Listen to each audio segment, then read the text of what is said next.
rumors for a couple days about Gesicki landing with the Patriots because people were sharing that Mac Jones was following him on Instagram or Twitter, and that Gesicki was following the Patriots, and there's just a lot of like intermingling there.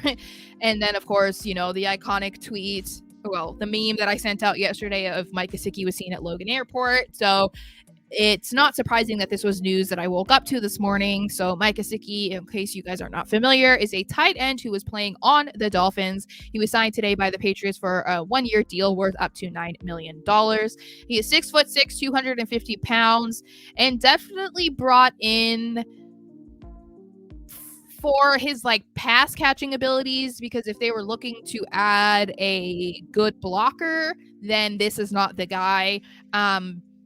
I found this signing interesting in that aspect alone because they did just trade Jonnu Smith. So, they were using him predominantly for blocking when they actually used him. And so replacing him with a guy like Gesicki doesn't really make sense. But, they do have pick 14. They do have pick 46. It is a deep tight end class in the draft this year. So it's certainly possible that this is a veteran signing that they feel comfortable with and good with, and that they plan on drafting somebody in the first 2 rounds, or maybe even further back than that. I guess it just depends on how the chips fall. But he's definitely not the prototypical Patriots tight end, but I think that he could be a good signing. We'll have to see. His best year was not last year. It was definitely in 2021.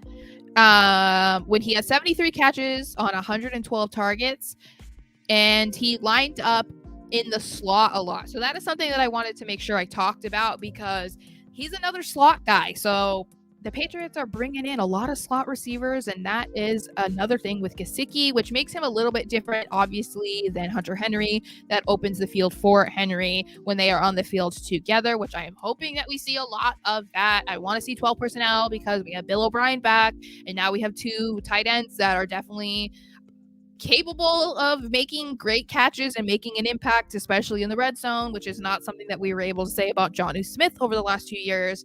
I saw this from Taylor Kyles. He said that Gesicki was in the slot 60.3% of the time. He had 10.3 air yards per target, 3.4 yards after the catch, and only a 4% drop rate. So he was on 453 of the snaps that he was in 2021 were in the slot, and only on the outside, out wide, on 252 snaps.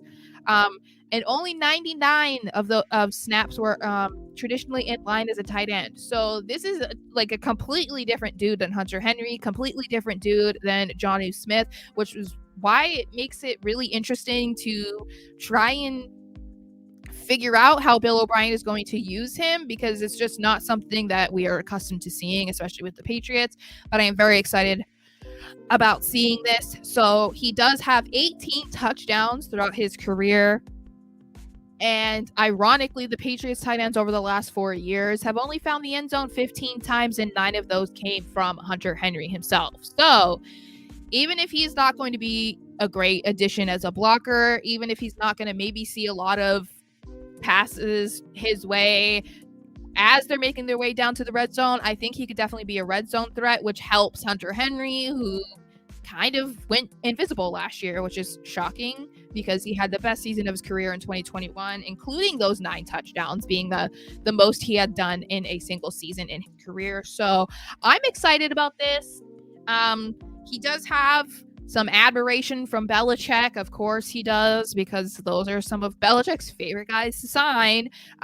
So last year when they were facing the Dolphins in December, Belichick said he is a hard guy to cover. He's long. He's a good, crafty route runner. He's slick. He can get down the field. Very good hands, can make some acrobatic catches, and has enough quickness to separate. He's another hard guy to cover on third down. Well, on any down, but when you talk about those possession downs, he's effective.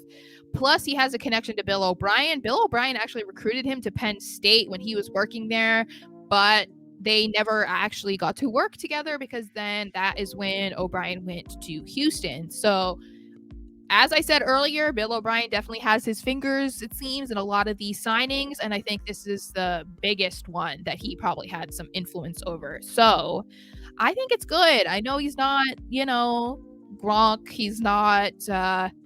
Who else is a popular? Well, Travis Kelce, but he's a good addition so far.